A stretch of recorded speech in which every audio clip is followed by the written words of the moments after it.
भारत माता की जय। वीर शहीदों का सम्मान याद रखेगा हिंदुस्तान। वीर शहीदों का सम्मान याद रखेगा हिंदुस्तान। वीर शहीदों का सम्मान याद रखेगा हिंदुस्तान। भारत माता की जय। भारत माता की जय। वंदे मातरम। वंदे मातरम। वंदे। आजादी के इस अमृत महोत्सव में जिन वीरों ने इस देश के लिए बलिदान दिया और जिनका नाम तक भी हम याद नहीं रख पाए, 1858 में अंग्रेज झांसी की रानी के 200 सैनिकों को ले गया था। देश को उनके नाम पता नहीं है। एक अंग्रेज की डायरी का एक उल्लेख एक पुस्तक में है कि 1858 से लेकर 1906 तक वहाँ 7,500 से लेकर और 14,696 तक कैदी थे। रिकॉर्ड नहीं है। 1909 के बाद के रिकॉर्ड्स हैं। एक उसके बाद के जो रिकॉर्ड्स हैं उसमें 120 अलग अलग क्रांतिकारी घटनाएं थी देश में। उन क्रांतिकारी घटनाओं में जो शामिल लोग थे उनको काला पानी ले जाया गया था।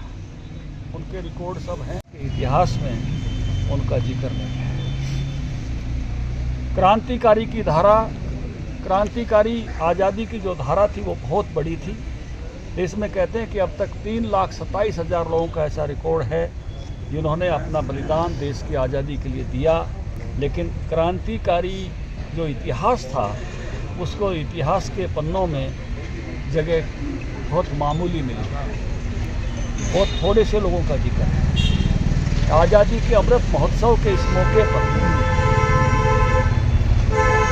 हम उन सब अनाम वीरों को याद करना चाहते हैं। हम ये भी चाहते हैं कि ऐसे सब लोग जिनके नाम ज्ञात हैं लेकिन अभी जन प्रकाश में नहीं है, पब्लिक डोमेन में नहीं है, उन सारे के सारे नामों को पब्लिक डोमेन में लाया जाए और आज़ादी के अमृत महोत्सव के इस मौके पर सबको श्रद्धांजलि दी जाए। उन सबको याद किया जाए। ये जो आज हम इसलिए वहाँ से सेलुलर जेल की और वाइपर टापू की मिट्टी लेकर आए हैं। ये लोग वहाँ गए तो सही लेकिन वापस नहीं लौट सके।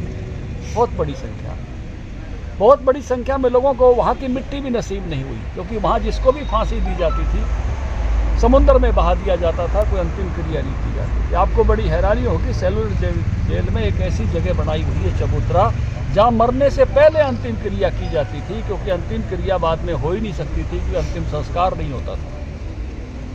बड़ी हैरानी होगी जो जानकारी जब लोगों को मिलेगी। देश में एक फांसी होती है तो पूरे देश में खबर बनती है, हल्ला पड़ता है। वहाँ एक ही फांसी घर में 3 फंदे एक साथ हैं।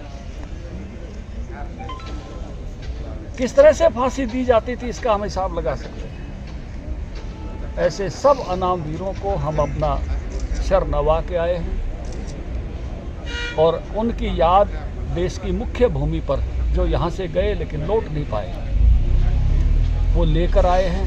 हम अपने समस्त कार्यालयों में इस शहीदों की मिट्टी को संजो कर रखेंगे, जिससे उनके प्रति हमारी कृतज्ञता का भाव सदा बना रहे। नेताजी सुभाष चंद्र बोस ने 30 दिसंबर 1943 को अंडमान निकोबार द्वीप समूह पर अंग्रेज वहाँ से भगा दिए गए थे, उनको आज़ाद करा के झंडा फहराया था।